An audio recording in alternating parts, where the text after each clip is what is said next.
بسم اللہ الرحمن الرحیم۔ تعلیم دین کورس سال اول تفسیر قرآن کریم کا سبق شروع ہو رہا ہے۔ تمام ساتھی اپنے قرآن کریم اور اپنی کاپیاں کھول دیں۔ اسی طرح آن لائن زوم کلاس میں جو حضرات و مستورات ہیں وہ بھی اپنے قرآن کریم اور اپنی کاپیاں کھول دیں۔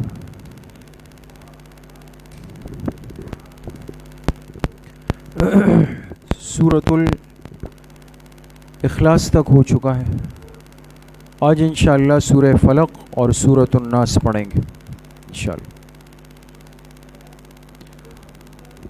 پڑھیں اعوذ باللہ من الشیطان الرجیم، بسم اللہ الرحمن الرحیم۔ قل اعوذ برب الفلق من شر ما خلق ومن شر غاسق اذا وقب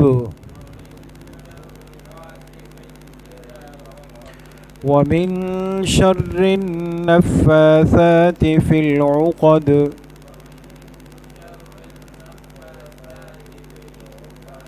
ومن شر حاسد اذا حسد۔ صدق اللہ العظیم۔ یہ سورۃ الفلق ہے اور اس کے ساتھ دوسری سورت سورۃ الناس ہے۔ یہ قرآن کریم کی دو آخری صورتیں ہیں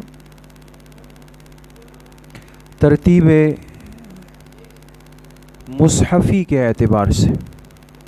مصحف یعنی قرآن کریم، نزول کے اعتبار سے تو یہ صورتیں آخری نہیں ہیں۔ نزول کے اعتبار سے تو قرآن کریم کی دوسری آیت ہے سورۃ المائدہ میں، الیوم اکملت لکم دینکم، وہ سب سے آخر میں اتری، آخری وحی وہ ہے سورہ مائدہ میں۔ لیکن جو مصحف کی ترتیب ہے نا قرآن کریم کی تحریر کرنے کی، اس کے اعتبار سے سب سے آخری صورتیں کون سی ہیں؟ سورۃ الفلق اور سورۃ الناس۔ تو یہ چند باتیں آپ حضرات لکھ لیں، پھر انشاءاللہ اس سورت کا ترجمہ اور آخر باقی باتیں۔ پہلی بات،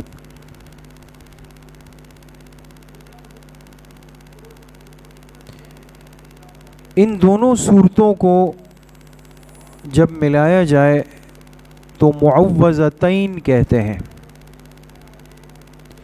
ان دونوں صورتوں کو، کون سی دو صورتیں؟ سورۃ الفلق اور سورۃ الناس۔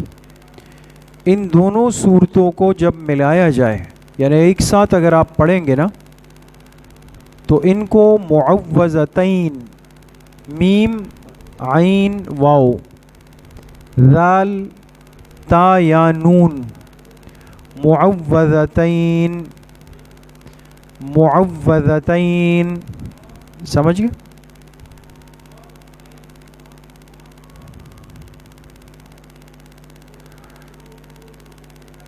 ایک بات۔ دوسری بات، قرآن کریم کی مصحف کی ترتیب کے اعتبار سے قرآن کریم کے مصحف صاد کے ساتھ مصحف کی ترتیب کے اعتبار سے یہ دونوں آخری صورتیں ہیں۔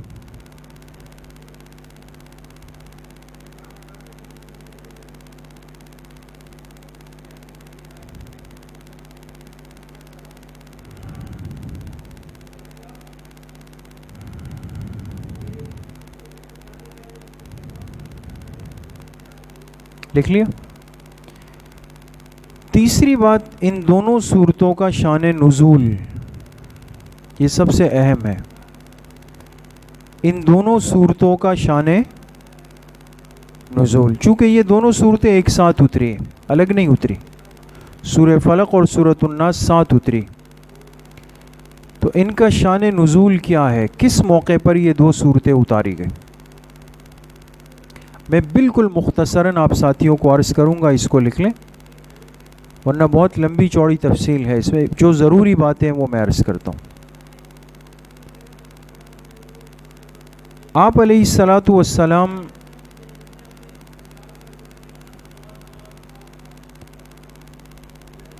پر یہود کی طرف سے آپ علیہ الصلاۃ والسلام پر یہود کی طرف سے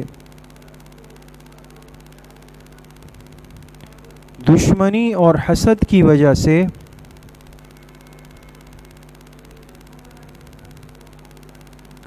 جادو کیا گیا.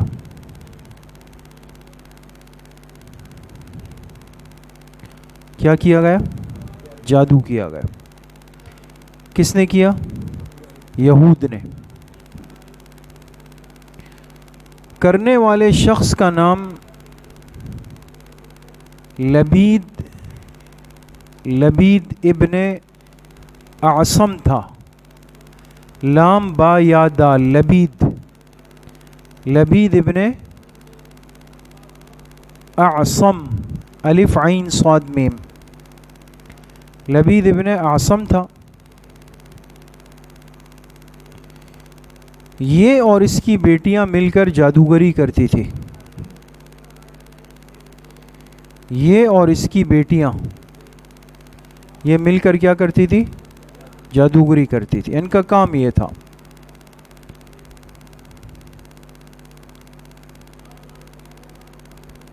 جادوگری کرتی تھی. چنانچہ آپ علیہ الصلاۃ والسلام کے بال مبارک کسی طریقے سے انہوں نے حاصل کیے.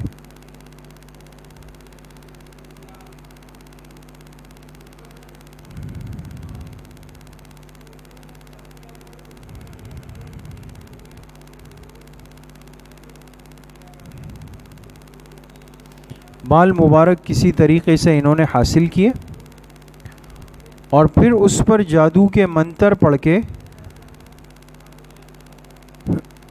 پھر اس پر جادو کے منتر, یہ جو جادو کے الٹے سیدھی کلمات ہوتے ہیں نا جادوگر جو کرتے ہیں, تو جادو کے منتر اس پہ پڑھ کر گرہیں لگائی. گرہ جانتے ہیں نا, گرہ جو باندھتے ہیں ایسے ایک ایک گانٹھ لگائی, تو گرہیں لگائی. پھر کھجور کے ایک خوشے میں اس کو بند کیا.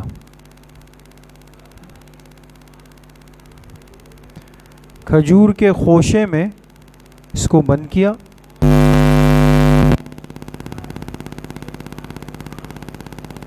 اور وہ خوشہ لے جا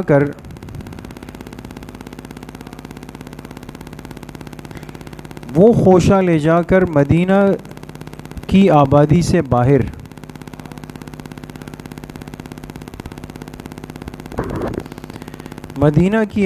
سے باہر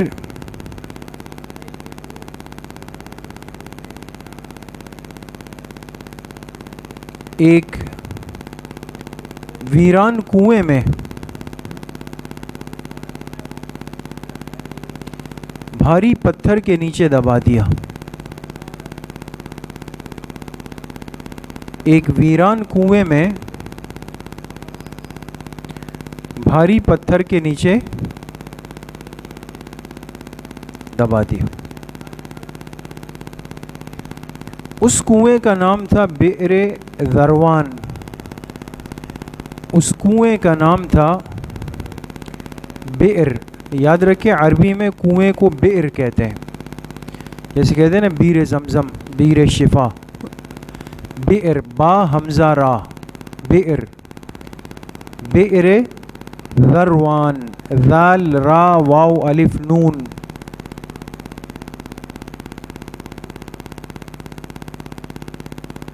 ٹھیک ہے. اس کے بعد آپ علیہ الصلاۃ والسلام مسلسل جسمانی طور پر بیمار رہنے لگے.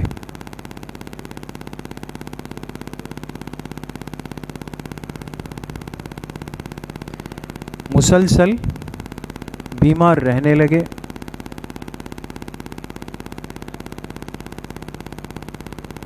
اور آپ کو لگتا جیسے میرا جسم کسی نے باندھ دیا ہو۔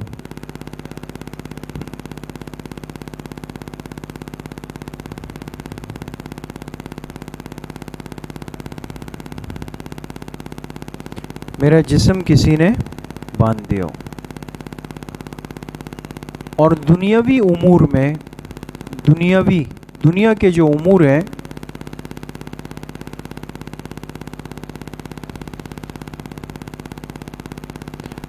دنیاوی امور میں آپ سے نسیان بھی ہونے لگا۔ نسیان جانتے؟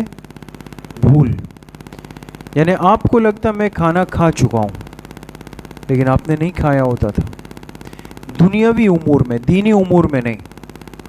جو دینی امور میں پیغمبر بالکل محفوظ ہوتا ہے، اس میں کوئی تصرف نہیں ہو سکتا۔ بات سمجھ میں آ گئی؟ اس لیے جو بعض لوگوں نے یہ اعتراض کیا اور اس بات کا انکار اسی وجہ سے کیا کہ پیغمبر علیہ السلام پر جادو نہیں ہو سکتا، انہوں نے کہا، اور اس کی وجہ یہ بتائی کہ اگر پیغمبر پر بھی جادو ہو جائے تو پھر تو وہ عام انسان کی طرح ہو گئے، پھر تو معاملات آگے پیچھے ہو سکتے ہیں۔ پیغمبر کے ذریعے سے تو وحی آتی ہے۔ تو اس کا جواب علماء نے یہی دیا کہ جادو کا اثر پیغمبر علیہ السلام کی دنیاوی زندگی کے معاملات پر ہوا، دینی زندگی پر نہیں ہوا۔ لہذا وحی محفوظ، اعمال محفوظ، عبادات محفوظ، حدیث محفوظ، سب چیزیں محفوظ۔ لیکن جو دنیاوی امور ایک انسان کے ساتھ ہے، کھانا ہے، پینا ہے، سونا ہے، آرام ہے، بات چیت ہے، اس میں جیسے عام انسان بیمار ہو سکتا ہے، تو یہ سحر اور جادو کے ذریعے سے بھی آپ کو جسمانی طور پر پریشان کیا گیا۔ سمجھ میں آ گئے؟ تو یہ تو پیغمبر کی ذات کے ساتھ بھی ہو سکتا ہے، جسے آپ کو بخار بھی ہوتا تھا، غزوہ احد میں آپ کے دندان مبارک شہید بھی ہوئے، اس سے خون بھی نکلا، طائف میں آپ کے جسم مبارک پہ پتھر بھی مارے گئے۔ یہ تو جسمانی اذیتیں ہیں نا، تکلیفیں، اس سے پیغمبر کے مقام پر کوئی اثر نہیں پڑتا، وہ محفوظ رہتے ہیں۔ سمجھ میں آ گئے؟ ہاں اگر نعوذ باللہ کوئی یہ کہے کہ جادو کے زور سے آپ کی وحی کو آگے پیچھے کیا گیا یا دین کے معاملات کو، تو وہ قابل قبول بات نہیں ہو سکتی۔ بات سمجھ میں آ گئی؟ تو یہ سلسلہ شروع ہوا۔ آپ علیہ السلام نے ایک خواب دیکھا، اس کے ساتھ لیں۔ آپ علیہ السلام نے خواب دیکھا کہ دو فرشتے آئے ہیں، ایک سر کی جانب، ایک پیر کی جانب۔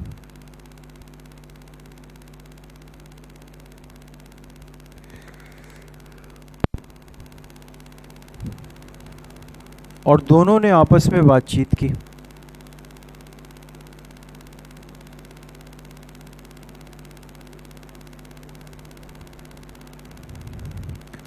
دونوں نے آپس میں بات چیت کی اور اس پوری کیفیت اور واقعے کو کھول کے بیان کر دیا۔ اس پوری کیفیت اور واقعے کو، کون سی کیفیت؟ تو جادو والی تھی نا، ایک نے پوچھا کیا ہوا، انہوں نے کہا جادو ہوا۔ کس نے کیا؟ کہا لبید ابن عاصم نے کیا۔ کس چیز پر کیا؟ کہا آپ کے بالوں پر کیا۔ کہاں رکھا ہے؟ کہا بئر زروان میں۔ یہ فرشتوں کی آپس میں بات چیت ہوئی اور آپ علیہ السلام سن رہے، تو آپ کو گویا پوری خبر دے دی گئی۔ بات سمجھ گئے؟ پھر ایک فرشتے نے یہ دو صورتیں پڑھنا شروع کی، سورۃ الفلق اور سورۃ الناس۔ وہ اسی موقع پر یہ صورتیں آپ پر اتار دی گئی۔ سمجھ گئے؟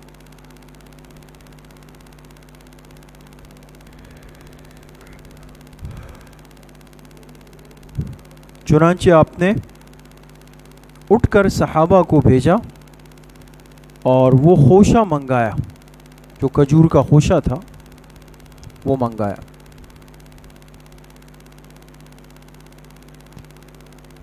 اس میں سے بال نکالے گئے، اور آپ ایک ایک آیت پڑھتے تھے اور ایک ایک گرہ خود کھلتی تھی۔ قل اعوذ برب الفلق پڑھا تو ایک گرہ کھل گئی، من شر ما خلق تو دوسری کھل گئی۔ تو سورہ فلق میں 5 آیتیں ہیں اور سورۃ الناس میں 6 آیتیں ہیں، تو یہ کتنی ہو گئی؟ 11۔ تو 11 گرہیں لگائی تھی انہوں نے، ایک ایک آیت کے ساتھ ایک ایک گرہ کھلتی چلی گئی، اور جب کھل گئی آپ علیہ السلام نے فرمایا مجھے ایسا لگا کہ میرا جسم بندھا ہوا تھا وہ کھل گیا۔ سمجھ گئے؟ اس لیے یہ 2 صورتیں بہت مجرب اور مفید ہیں۔ سورۃ الفلق اور سورۃ الناس کو اپنا معمول اور ورد بنانا چاہیے۔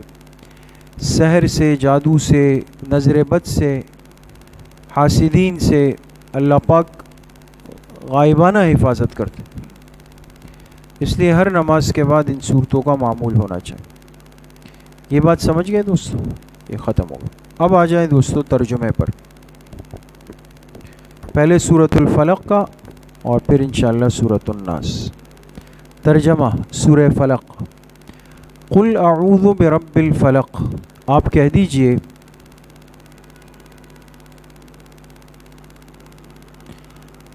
دیجئے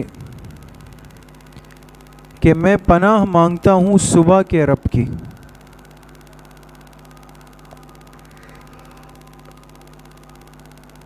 میں پناہ مانگتا ہوں صبح کے رب کی، من شر ما خلق، تمام مخلوق کے شر سے،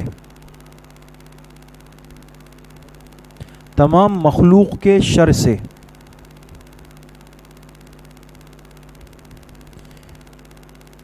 ومن شر غاسق اذا وقب، اور اندھیری رات کے شر سے جب وہ چھا جائے، اور اندھیری رات کے شر سے جب وہ چھا جائے۔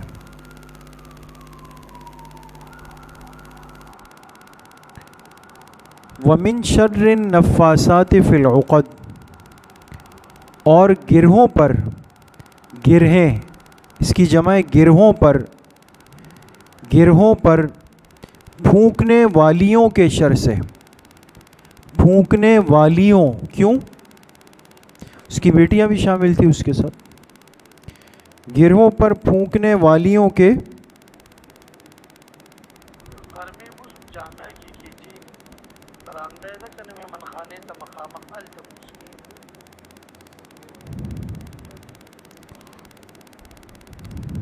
گرہوں پر پھونکنے والیوں کے شر سے۔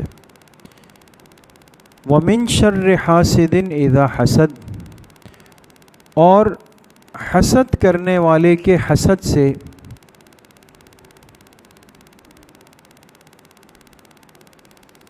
جب وہ حسد کرنے لگ جائے، حسد کرنے والے کے حسد سے جب وہ حسد کرنے لگ جائے۔ لکھ لیا؟ وجہ تسمیہ کیا ہوگی سورہ فلق کی؟ پہلی ہی آیت میں لفظ کیا ہے؟ لفظ فلق آیا ہے 2 آیتوں میں۔ اچھا، کون سی آیت ہے دوسری میں کہاں ہے؟ فلق نہیں ہے، دوسری میں تو خلق ہے پہلی آیت میں نا، ٹھیک ہے۔ اچھا، تیسری بات لکھ کے موضوع سورت،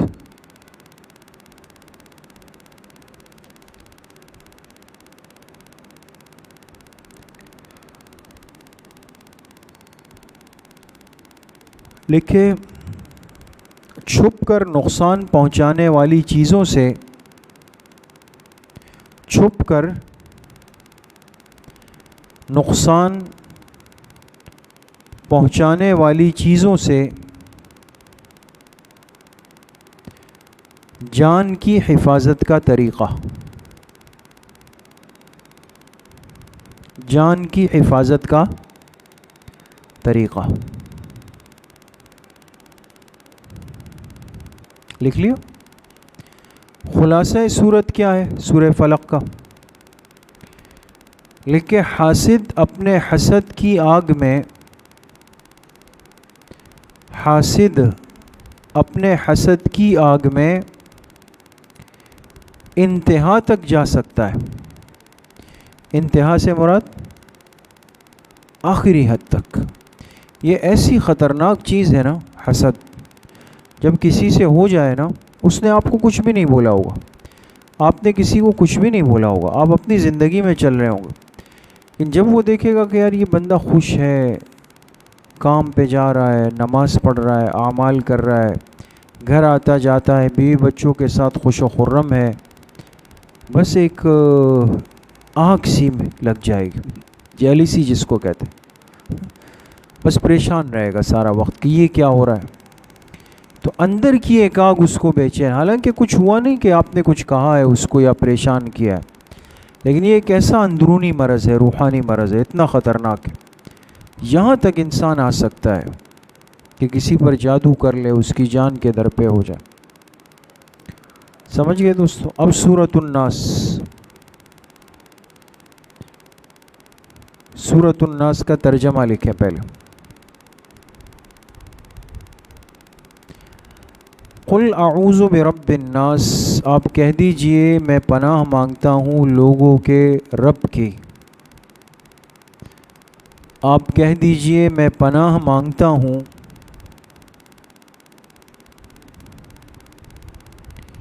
لوگوں کے رب کی. ملک الناس، لوگوں کے بادشاہ کی.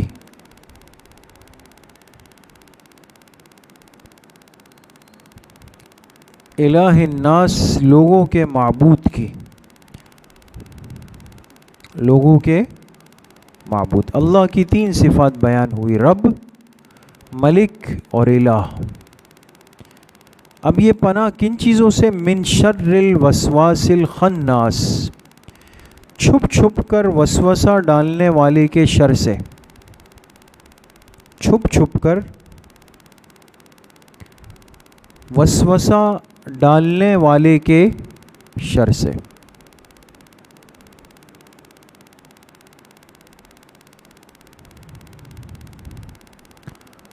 الذی یوسوس فی صدور الناس، جو لوگوں کے دلوں میں وسوسے ڈالتا ہے. جو لوگوں کے دلوں میں وسوسے ڈالتا ہے.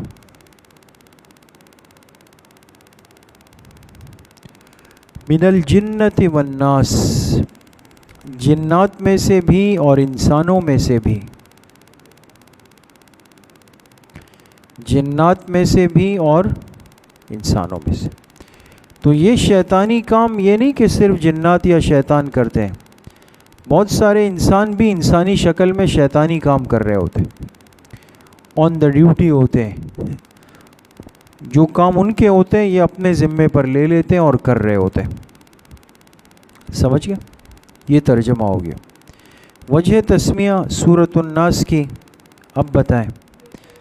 پہلی ہے، دیکھ لیں، غور کر لیں، سمجھنے کی چیز ہے. کتنی جگہوں پہ لفظ ناس آیا ہے؟ 5.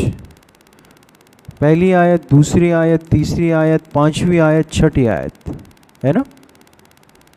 5 جگہوں پہ لفظ ناس آیا ہے. ٹھیک ہے. موضوع سورت.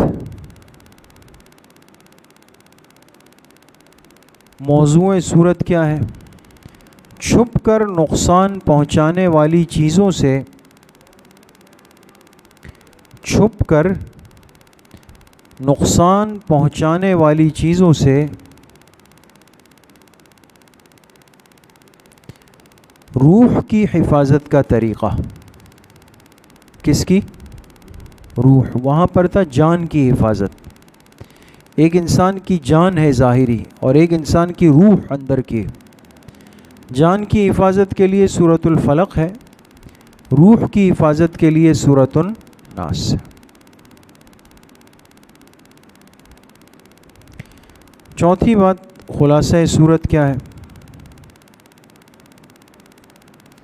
لکھیں شیاطین الجن کی طرح، شیاطین الجن کی طرح